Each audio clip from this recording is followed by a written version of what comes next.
Bonjour et bienvenue sur la formation Blender et j'espère que vous allez bien. Alors aujourd'hui nous allons parler d'une note qui s'appelle bien le Chilk. Vous l'utilisez sûrement si vous avez peut-être souvent utilisé les courbes. Si par exemple vous créez une courbe et qu'on passe en mode Edit. Et là vous allez avoir un nœud même moi aussi, je les ai utilisés rarement. Donc, vous allez avoir quelque chose qui s'appelle bien le cheat qui est là. Donc, qui va vous permettre de faire tourner. Vous voyez bien quand je suis... d'ailleurs, je n'ai pas fait. Vous voyez bien que je suis en train de tourner un peu la face qui se trouve au niveau de la courbe. Donc, puisque je les ai reliés avec les géométries notes, donc ça marche en même temps. Donc, voilà pourquoi vous obtenez ceci. Donc, j'espère que vous avez compris. Ce nœud que je vais vous expliquer a le même utilité, donc le même rôle que ce qui est ici. Donc, à part ce que vous pouvez faire, c'est modifier un peu la forme de vos objets, tel que si par exemple, je viens ici, je clique sur la courbe, je peux par exemple je peux agrandir un peu la surface comme vous le voyez ici. Donc là, ça s'est saccadé parce que je n'ai pas mis un nœud qui permet de limiter les arrondissements. Donc j'espère que vous avez au moins vu qu'est-ce que ça donnait. Donc, ça par défaut, c'est comme ça. Et là, je peux par exemple faire agrandir un peu la partie là, donc ici. Et là-bas, je peux faire comme ça. Alors, ici, vous avez peut-être l'angle de rotation, comme vous le voyez bien. Je peux faire l'angle de rotation, je peux faire que ça fait un peu comme ça. Ça dépend de l'angle, donc ça peut avoir une courbure. Et c'est ça le nœud que je veux juste vous expliquer. Alors, pour vous le présenter, ça se trouve juste ici. Ce nœud est plutôt très simple à voir, donc ça se trouve ici. Donc, par défaut, ce nœud, lorsque vous le voyez comme ça, ce nœud n'a rien d'autre, ça vous fait sortir juste plusieurs valeurs de rotation de vos tangentes. Donc, pour les gens qui ne connaissent pas les tangentes, c'est ça. Ça va pouvoir tourner un peu les tangentes comme ça. Bon, je sais pas comme ça, mais un peu comme ça pour vous le faire comprendre. Alors, je vais tout cacher, je vais tout cacher.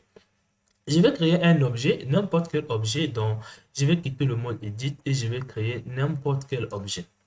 Alors, une fois que nous avions ici, nous allons cliquer sur New.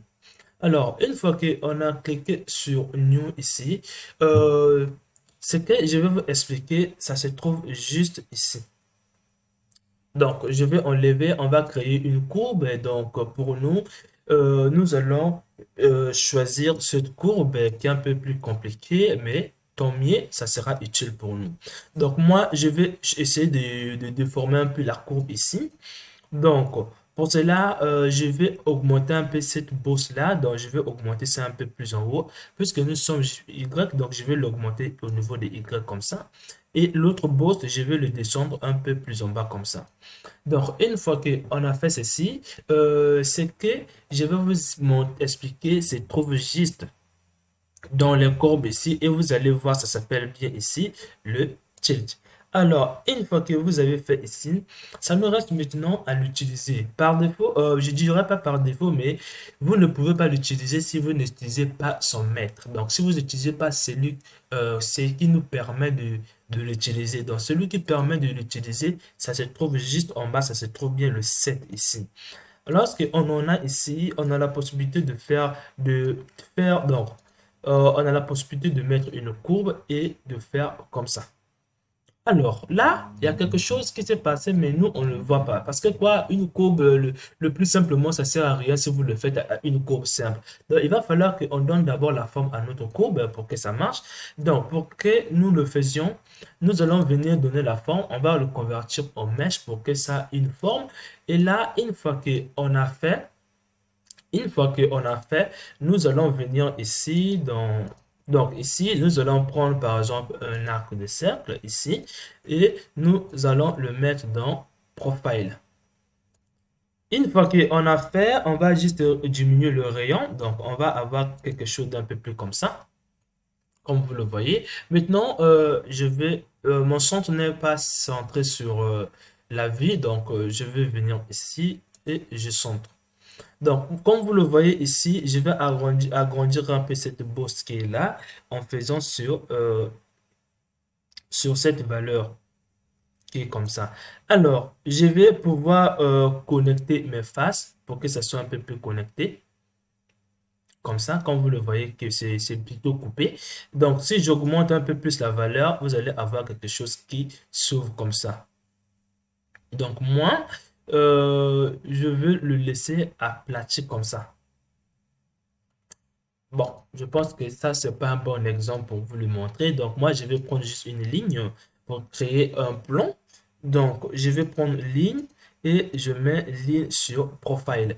Et vous allez obtenir quelque chose qui est comme ça. Donc, il va falloir que vous enlevez la valeur sur Y et vous augmentez la valeur. Ça va dépendre de là où vous voulez l'augmenter. Donc, moi, je vais le faire ceci. Il va falloir que vous annulez la valeur qui a été mise sur Z. Alors, une fois que j'ai comme ça, vous voyez bien que moi, je vais créer par exemple un plan qui peut représenter une route, mais pour moi, vous voyez que comment ça y est. Alors, comment le tourner? Si vous essayez de le tourner, vous allez pouvoir tourner tout votre objet, ça va pas marcher. Grâce au nez que vous avez déjà connecté ici, donc le nez 7 ici, lorsque vous le faites, vous pouvez tourner vos objets comme vous pouvez le tourner comme ça.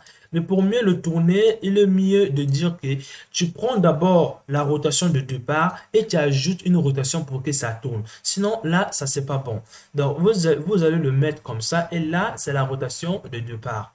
Maintenant, comment faire pour ajouter une rotation? Donc, vous allez venir, euh, puisque vous voyez ici, vous allez pouvoir cliquer ici et faire comme ça pour voir des valeurs. Bon, nous sommes en cours.